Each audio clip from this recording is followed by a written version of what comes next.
வணக்கம். Veranda ஐஏஎஸ்ஸின் current affairs வழிகாட்டியாக உங்கள் ஃபாத்திமா பாபு. இந்த வீடியோல ஜூன் 3rd வீக்கோட கரண்ட் அஃபேர்ஸ்ல இருந்து வரப்போற 2026 டிஎன்பிஎஸ்சி குரூப் 1 எக்ஸாம்ல கண்டிப்பா கேட்கறதுக்கு சான்ஸ் இருக்கிற முக்கியமான சில நியூஸை ப்ரீவியஸ் இயர் கொஸ்டின் அனாலிசிஸோட பார்க்க போறோம். வாங்க பார்க்கலாம்.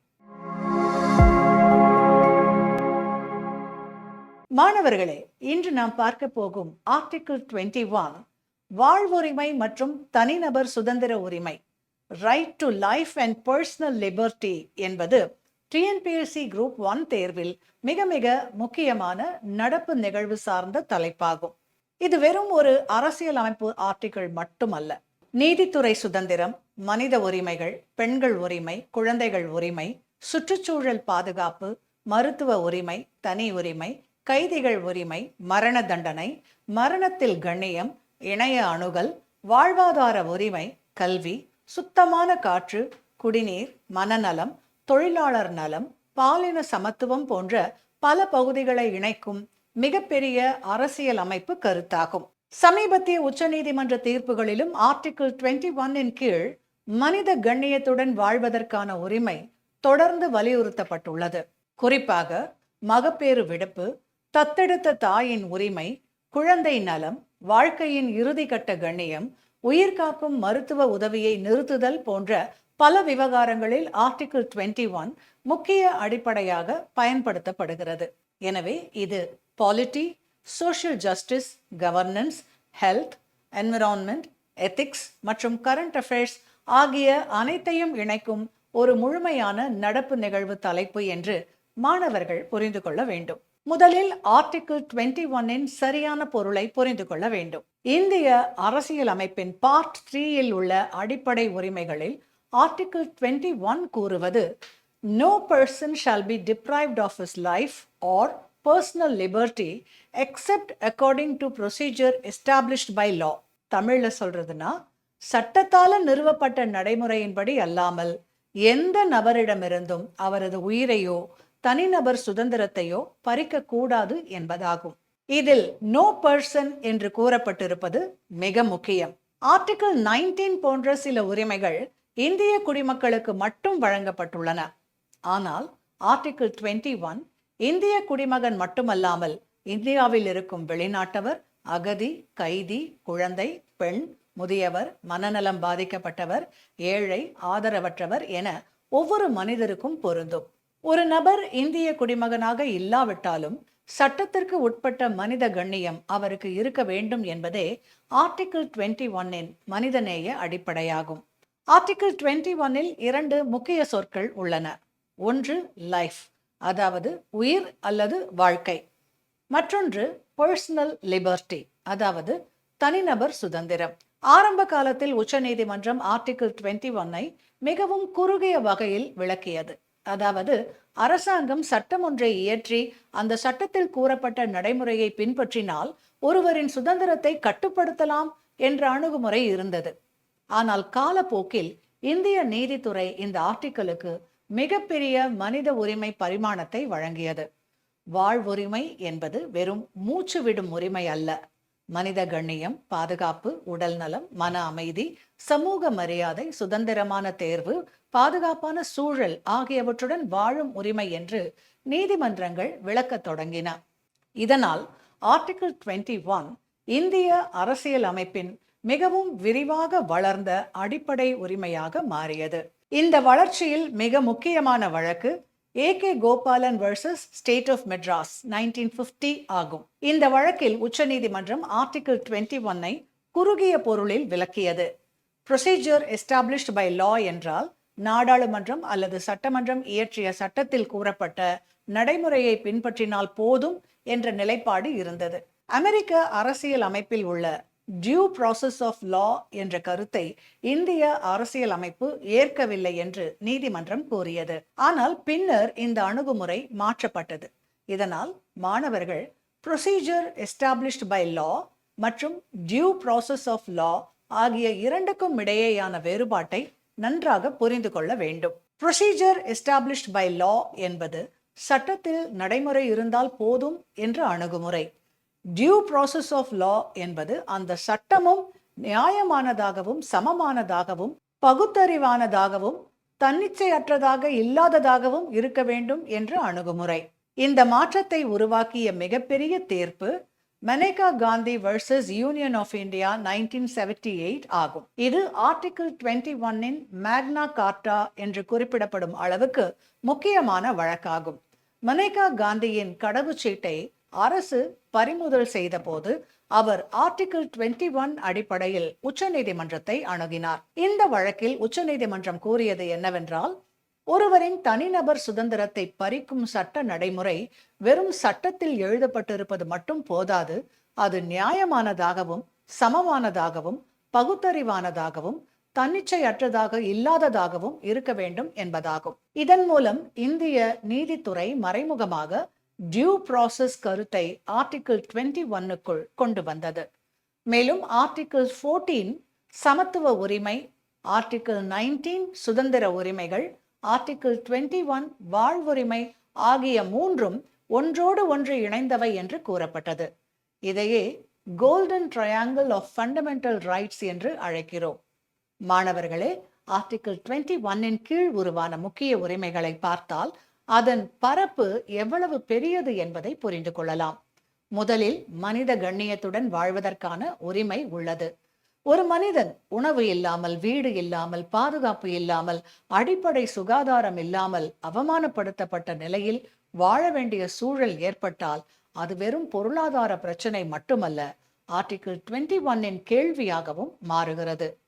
இதன் அடிப்படையில் வாழ்வாதார உரிமை, சுத்தமான சூழல், குடிநீர், மருத்துவ வசதி, பாதுகாப்பான வேலை சூழல், பாலியல் தொல்லையற்ற பணியிடம், கைதிகளுக்கான மனிதநேய அணுகுமுறை போன்ற பல உரிமைகள் வளர்ந்துள்ளன. வாழ்வாதார உரிமை, ரைட் டு லைவ்லிஹுட், ஆர்டிகிள் 21 முக்கியமான பகுதியாகும். Olga Delhi's versus Bombay municipal corporation 1985 வழக்கில் நடைபாதை குடியிருப்பாளர்களை வெளியேற்றுவது தொடர்பாக உச்சநீதிமன்றம் வாழ்வாதாரம் இல்லாமல் வாழ்க்கை இல்லை, எனவே வாழ்வாதார உரிமை ஆர்டிகிள் 21 ஒரு பகுதியாகும் என்று கூறியது. இதன் பொருள் சட்டவிரோத ஆக்கிரமிப்பை எப்போதும் பாதுகாக்க வேண்டும் என்பது அல்ல, ஆனால் ஏழை மக்களை இடம்பெயர்த்தால் மாற்று வசதி, நியாயமான நடைமுறை, மனிதநேயமான மறுவாழ்வு கொள்கை தேவை என்பதாகும். இதனை நகர்ப்புற ஏழைகள், தெருவோர வியாபாரிகள், கட்டுமான தொழிலாளர்கள், இடம்பெயர்ந்த தொழிலாளர்கள், பழங்குடியினர் இடம்பெயர்வு போன்ற நடப்பு நிகழ்வுகளுடன் இணைத்து எழுதலாம். சுத்தமான சுற்றுச்சூழலில் வாழ்வதற்கான உரிமை, right to clean environment, article 21 கீழ் வளர்ந்த மிக முக்கிய உரிமையாகும். சுத்தமான காற்று, பாதுகாப்பான குடிநீர், மாசில்லாத சூழல், ஆரோக்கியமான வாழ்விடம் ஆகியவை மனித கண்ணியமான வாழ்க்கைக்கு அவசியம். இதனால் சுற்றுச்சூழல் மாசுபாடு, தொழிற்சாலை கழிவுகள், நதி மாசு, காற்று மாசு, குப்பை மேலாண்மை, காலநிலை மாற்றம், நகர வெப்ப அலை, கடலோர அரிப்பு போன்றவை ஆர்டிகிள் 21 கோணத்தில் பார்க்கப்படுகின்றன. உச்சநீதிமன்றம் பல தீர்ப்புகளில் சுற்றுச்சூழல் பாதுகாப்பை வாழ்வுரிமையுடன் இணைத்துள்ளது. குறிப்பாக MC மேட்டா வழக்குகள் இந்திய சுற்றுச்சூழல் நீதித்துறையின் முக்கிய அடித்தளமாகும். மருத்துவ உரிமை மற்றும் சுகாதார உரிமை, ரைட் டு ஹெல்த், ஆர்டிகிள் 21 கீழ் மிகவும் முக்கியமானதாக வளர்ந்துள்ளது. அரசு மருத்துவமனைகள் அவசர சிகிச்சை, தாய் குழந்தை நலம், தடுப்பூசி, மனநல சேவை, ஊட்டச்சத்து, நோய் தடுப்பு நடவடிக்கைகள் போன்றவை அனைத்தும் அரசின் நல அரசு கடமையுடன் தொடர்புடையவை. ஒரு ஏழை மனிதன் அவசர நிலையில் மருத்துவ உதவி பெற முடியாமல் உயிரிழந்தால் அது ஆர்டிகிள் 21 கேள்வியாக மாறலாம். இதன் அடிப்படையில் பொது சுகாதார அமைப்பை வலுப்படுத்துதல் என்பது வெறும் நலத்திட்டம் அல்ல, மனித கண்ணியத்தை பாதுகாக்கும் அரசியல் அமைப்பு கடமை என்றும் கூறலாம். ஆர்டிகிள் 21 மற்றும் பெண்களின் உரிமை தொடர்பும் மிகவும் முக்கியமானது. பெண்களின் உடல் சுயாதீனம், இனப்பெருக்க சுதந்திரம், பாதுகாப்பான பணியிடம், பாலியல் தொல்லையற்ற சூழல், மகப்பேறு நலம், திருமண தேர்வு, தனியுரிமை ஆகியவை ஆர்டிகிள் 21 இணைக்கப்பட்டுள்ளன. Vishaka versus State of Rajasthan 1997 வழக்கில் பணியிட பாலியல் தொல்லை பெண்களின் கண்ணியத்தையும் பாதுகாப்பான வாழ்வுரிமையையும் பாதிக்கிறது என்று உச்சநீதிமன்றம் கூறி வழிகாட்டுதல்களை உருவாக்கியது. பின்னர் அதனை அடிப்படையாக கொண்டு பணியிட பாலியல் தொல்லை தடுப்பு சட்டம் உருவானது. மகப்பேறு விடுப்பு என்பது ஒரு சலுகை மட்டுமல்ல, தாயின் உடல்நலம், குழந்தை பராமரிப்பு, மனித கண்ணியம் ஆகியவற்றுடன் இணைந்த உரிமை என்ற பார்வை ஆர்டிகிள் 21 அடிப்படையில் வலுப்பெற்றுள்ளது. ஆர்டிகிள் 21 மற்றும் தனி உரிமை ரைட் டு பிரைவசி தொடர்பும் மிக முக்கியம். KS Puttaswamy vs Union of India 2017 வழக்கில் 9 நீதிபதிகள் கொண்ட அரசியல் அமைப்பு அமர்வு தனி உரிமை என்பது ஆர்டிகிள் 21 கீழ் அடிப்படை உரிமை என்று தீர்ப்பளித்தது. தனி உரிமை என்பது வீட்டுக்குள் இருக்கும் ரகசியம் மட்டுமல்ல, உடல் தனியுரிமை, தகவல் தனியுரிமை, முடிவு எடுக்கும் சுதந்திரம், பாலியல் அடையாளம், மருத்துவ தகவல், இணைய தரவு, தனிப்பட்ட வாழ்க்கை தேர்வுகள் ஆகிய அனைத்தையும் உள்ளடக்கியது. டிஜிட்டல் காலத்தில் ஆதார் தரவு, முக அடையாள தொழில்நுட்பம், செயற்கை நுண்ணறிவு, தரவு பாதுகாப்பு, சமூக ஊடக கண்காணிப்பு, சைபர் பாதுகாப்பு போன்றவை ஆர்டிகிள் 21 புதிய பரிமாணங்களாக மாறியுள்ளன. ஆர்டிகிள் 21 மற்றும் திருமண தேர்வு உரிமை தொடர்பும் தேர்வுக்கு முக்கியம். 2 வயது வந்தவர்கள் தங்களது விருப்பப்படி திருமணம் செய்யும் உரிமை குடும்பம் அல்லது சமூகத்தின் அனுமதியை பொறுத்தது அல்ல என்று உச்சநீதிமன்றம் பல தீர்ப்புகளில் கூறியுள்ளது. வாழ்க்கை துணையை தேர்வு செய்வது தனிநபர் சுதந்திரம், கண்ணியம், தனியுரிமை ஆகியவற்றின் ஒரு பகுதியாகும். இதை honour killing, intercaste marriage, interfaith marriage, குடும்ப அழுத்தம், பெண்களின் சுயாதீனம் போன்ற சமூக பிரச்சனைகளுடன் இணைத்து எழுதலாம். ஆர்டிகிள் 21 மற்றும் கைதிகள் உரிமை பிரிசனர்ஸ் ரைட்ஸ் என்பது மிகவும் முக்கியமான பகுதி. கைதி சிறையில் இருப்பதால் அவரது ஆர்டிகிள் 21 உரிமை முழுமையாக அழிந்து விடாது.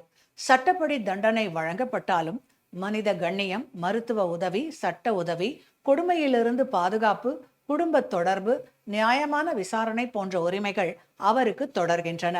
ஹுசைனாரா கத்தூன் வழக்குகள் மூலம் விரைவான விசாரணை உரிமை right to speedy trial article 21 ஒரு பகுதியாக அங்கீகரிக்கப்பட்டது.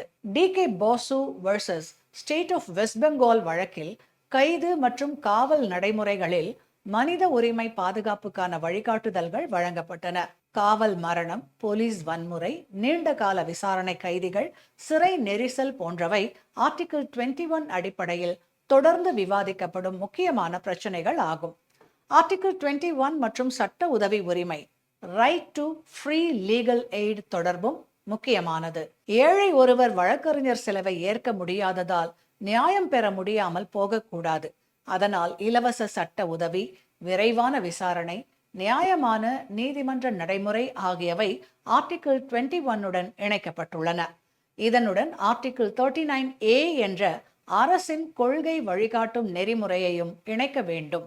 ஆர்டிகிள் 39A சமமான நீதியும் இலவச சட்ட உதவியும் வழங்க வேண்டும் என்று கூறுகிறது. ஃபண்டமெண்டல் ரைட்ஸ் மற்றும் DPSP இணைந்து செயல்படுவதற்கான மிகச்சிறந்த எடுத்துக்காட்டு இதுவாகும். ஆர்டிகிள் 21 மற்றும் மரண தண்டனை டெத் பெனால்டி தொடர்பாகவும் முக்கியமான நீதித்துறை அணுகுமுறை உள்ளது. இந்தியாவில் மரண தண்டனை முற்றிலும் ரத்து செய்யப்படவில்லை. ஆனால் Bachan Singh versus State of Punjab 1980 வழக்கில் ரேரஸ்ட் ஆஃப் ரேர் என்ற கோட்பாடு உருவாக்கப்பட்டது. அதாவது மிக அரிதான, மிக கொடூரமான வழக்குகளில் மட்டுமே மரண தண்டனை வழங்கப்பட வேண்டும். குற்றத்தின் தன்மை மட்டுமல்ல, குற்றவாளியின் சூழ்நிலை, மறுசீரமைப்பு வாய்ப்பு, மனநிலை, வயது, சமூக பின்னணி போன்றவற்றையும் நீதிமன்றம் கவனிக்க வேண்டும். இதன் பின்னணியில் ஆர்டிகிள் 21 மனித கண்ணிய கோட்பாடு உள்ளது. ஆர்டிகிள் 21 மிக நுணுக்கமான பகுதி மரணத்தில் கண்ணியம், right to die with dignity ஆகும். வாழ்வுரிமை உள்ளதால் தற்கொலை செய்யும் உரிமை உண்டா என்ற கேள்விக்கு நீதிமன்றம் நேரடியாக ஆம் என்று கூறவில்லை. ஆனால் இறுதி நிலை நோயாளி அல்லது மீள முடியாத மருத்துவ நிலையில் இருக்கும் நபருக்கு தேவையற்ற உயிர்காக்கும் சிகிச்சையை தொடர வேண்டுமா, மருத்துவ முடிவை நோயாளி முன்கூட்டியே எடுக்கலாமா என்ற கேள்வியில் ஆர்டிகிள் 21 முக்கியமாகிறது. Common Cause versus union of India 2018 வழக்கில் உச்சநீதிமன்றம் மரணத்தில் கண்ணியத்தை ஆர்டிகிள் 21 ஒரு பகுதியாக அங்கீகரித்தது. லிவிங் வில் மற்றும் பாசிவ் யுத்தனேஷியா தொடர்பான வழிகாட்டுதல்களை வழங்கியது. இதை மருத்துவ நெறிமுறை, மனித உரிமை, குடும்ப உரிமை, மருத்துவ செலவு, மருத்துவமனை பொறுப்பு போன்ற பல கோணங்களில் தேர்வுக்கு எழுதலாம். மாணவர்களே, ஆர்டிகிள் 21 மற்றும் கல்வி உரிமை தொடர்பையும் புரிந்து கொள்ள வேண்டும். முதலில் உச்சநீதிமன்றம் கல்வி உரிமையை ஆர்டிகிள் 21 விரிவான பொருளில் இணைத்தது. பின்னர் 86வது அரசியல் அமைப்பு திருத்தம் மூலம் ஆர்டிகிள் 21A சேர்க்கப்பட்டது.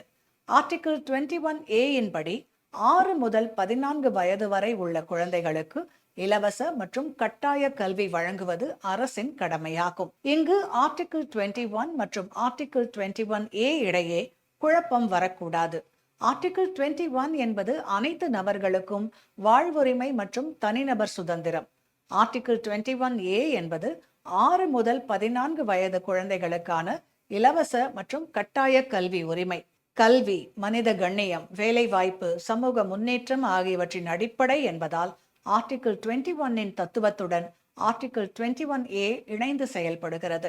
ஆர்டிகிள் 21 மற்றும் குழந்தைகள் உரிமை தொடர்பும் முக்கியமானது. குழந்தைகளுக்கு ஊட்டச்சத்து, பாதுகாப்பு, கல்வி, பாலியல் வன்முறையிலிருந்து பாதுகாப்பு, குழந்தை தொழிலிலிருந்து பாதுகாப்பு, குழந்தை திருமணத்திலிருந்து பாதுகாப்பு ஆகியவை அனைத்தும் கண்ணியமான வாழ்க்கை உரிமையுடன் தொடர்புடையவை. குழந்தைகள் உரிமையை பற்றி எழுதும்போது article 21, article 21A, article 24, article 39E, article 39F ஆகியவற்றை இணைத்து எழுதலாம்.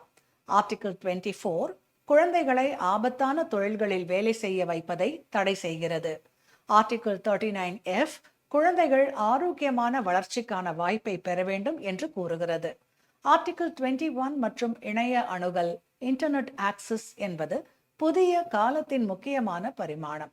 இணையம் இன்று கல்வி, வேலைவாய்ப்பு, வங்கி சேவை, அரசு நலத்திட்டம், தகவல் அணுகல், மருத்துவ ஆலோசனை, கருத்து வெளிப்பாடு, சமூக தொடர்பு போன்றவற்றின் அடிப்படையாக மாறியுள்ளது.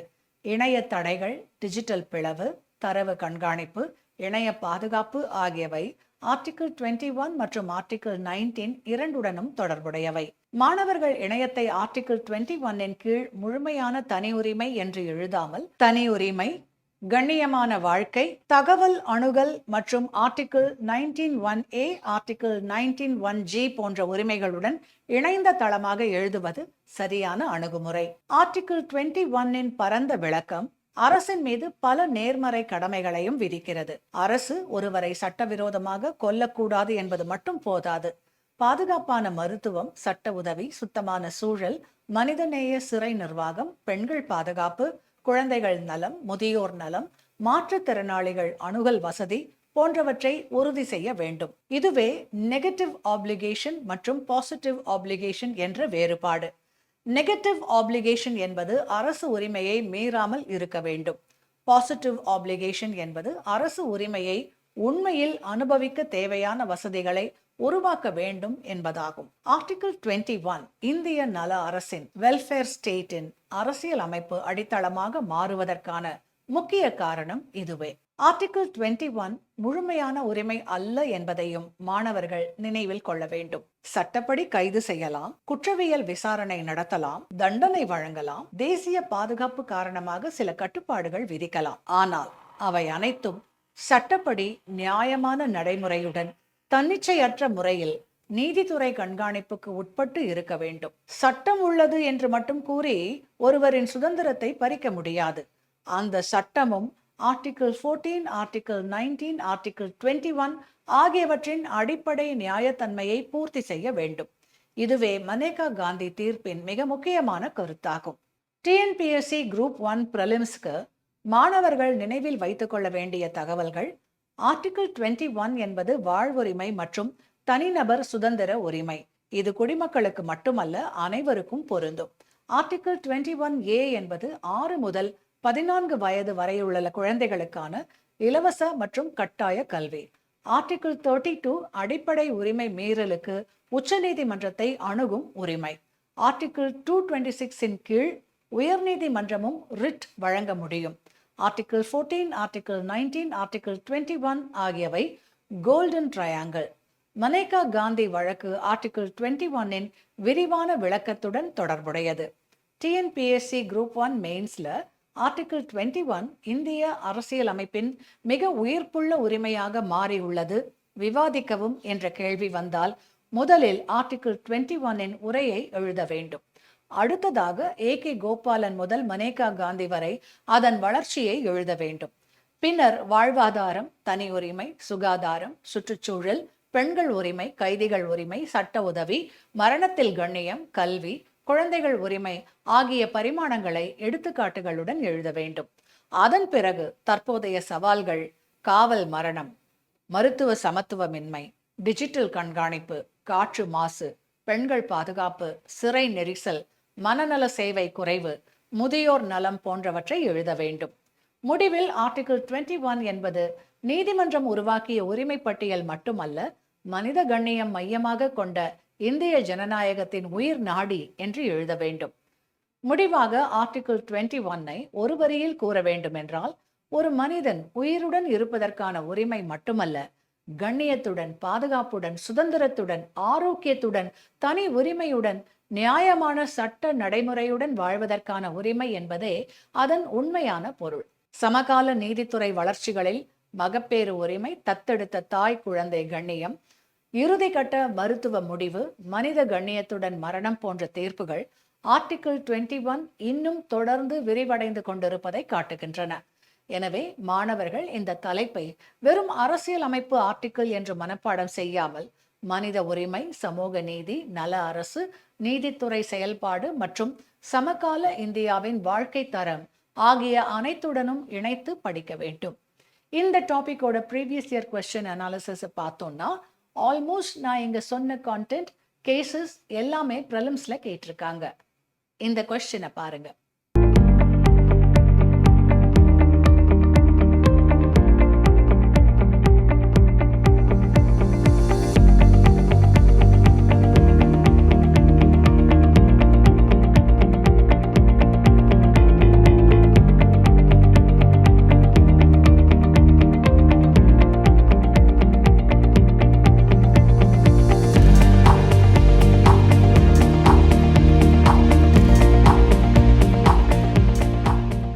தென் மெயின்ஸ்லையும் அனாலிட்டிக்கல் ஏரியாஸ் ஆஸ் யூஷுவல் கேட்கலாம்.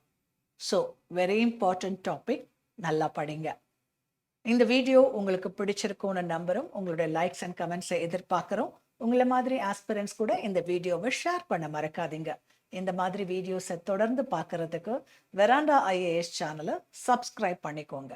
மறுபடியும் இன்னொரு யூஸ்ஃபுல் வீடியோவோட உங்களை சந்திக்கும் வரை உங்களிடமிருந்து வணக்கம் கூறி விடைபெறுவது உங்கள் ஃபாத்திமா பாபு. நன்றி, வணக்கம். Veranda IAS, where your dream becomes reality.